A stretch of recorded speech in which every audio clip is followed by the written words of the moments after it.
In this video, I promised we'd be connecting to our database from Node.js. I'm actually going to push that off to the next video as there's one more important thing we need to install before it really makes sense to interact with the database using Node.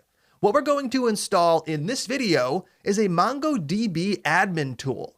This is going to be a GUI, a graphic user interface, for managing your MongoDB database and the data it contains. The goal of the database admin tool is to provide us with a nice visual interface for managing our MongoDB data. It's not meant to serve as a replacement for connecting to your database from Node.js. We're still going to do that. The whole point of the admin tool is just to provide us with an easier way to manage our data as developers as we're building out the application.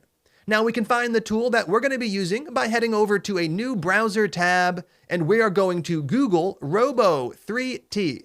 Now the reason I'm having you Google the product name as opposed to entering an explicit URL is because they recently rebranded themselves. This tool was formerly known as RoboMongo. It has since been renamed to Robo3T, and this is the MongoDB admin tool we're going to use as a companion throughout the class. Now this is a free tool available for all operating systems, so let's go ahead and get it installed. Right here, as we head to the Robo3T homepage, they have two product offerings. They have Studio 3T and they have Robo3T. Robo3T is the MongoDB GUI, the tool that we want to install. Studio 3T has more advanced features that we're not going to use in the class. Everything that we need to manage our database is available in their free offering. So right here, I'm going to click Download Robo3T, which just brings me over to another page where I have to click the exact same button. And once I click it a second time, I'll be able to view the installation options for Linux, for Mac, and for Windows. For Windows, you get an exe executable. For Mac, you get a DMG installer. And for Linux, you get an archive. So right here, I am on a Mac, so I'm going to take a quick moment to actually get this installed so we can set it up together in this video. I'm going to download the DMG file, and once that's downloaded, we'll take a quick moment to install it and set it up. Take a quick moment to grab the correct installer for your operating system. Right here for the Mac, once I open up the DMG, all I need to do is drag the application file over to my applications folder, then we can start it up. So right here, I have Robo3T. I'm going to drag that over to applications. Then I'm going to open up applications and navigate to R for Robo3T. And down below, I have the program sitting right here. I'm going to right click it to open it. And I'm doing this for the first time to confirm that I do want to open an application downloaded from the internet as opposed to one downloaded from the Mac App Store.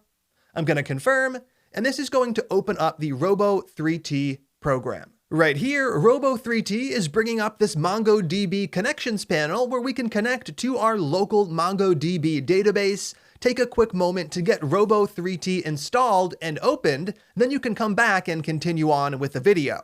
So right here, it's asking us to manage our connections. We don't have any, so we're going to go ahead and actually create one.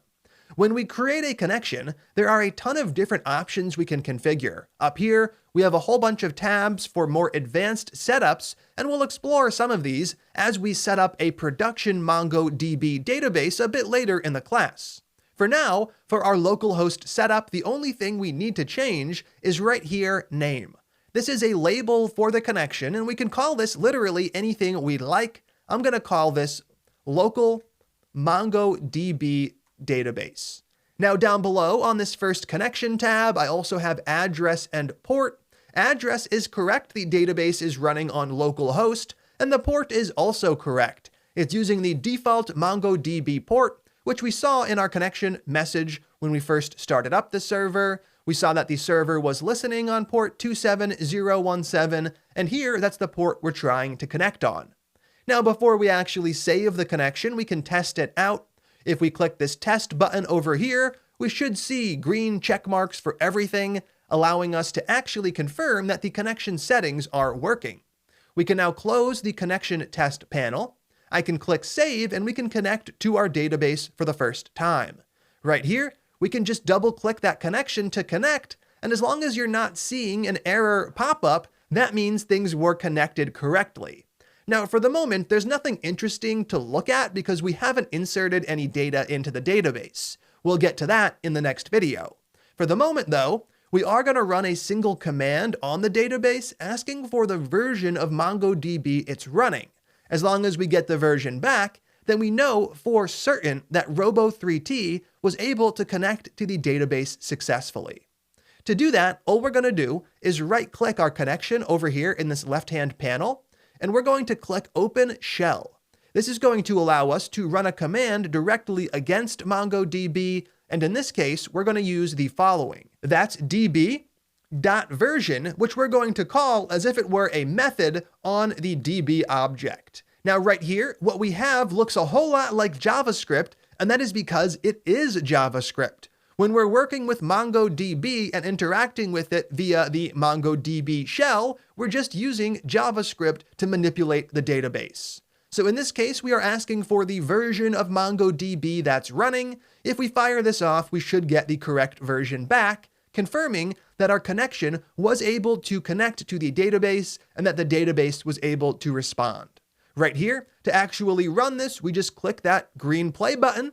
It's going to fire off the command, and down below, we get our version back. Here I get the version of MongoDB that I installed, 4.0.4. You should see the version of MongoDB that you installed. With this in place, we've confirmed two things. We've confirmed that our database is up and running correctly, and that Robo3T is up and running correctly. And now we're going to continue on to the next video, where we're actually going to connect to the database from Node.js and insert our very first documents into MongoDB. I'm excited to get to that, so let's go ahead and jump right in to the next one.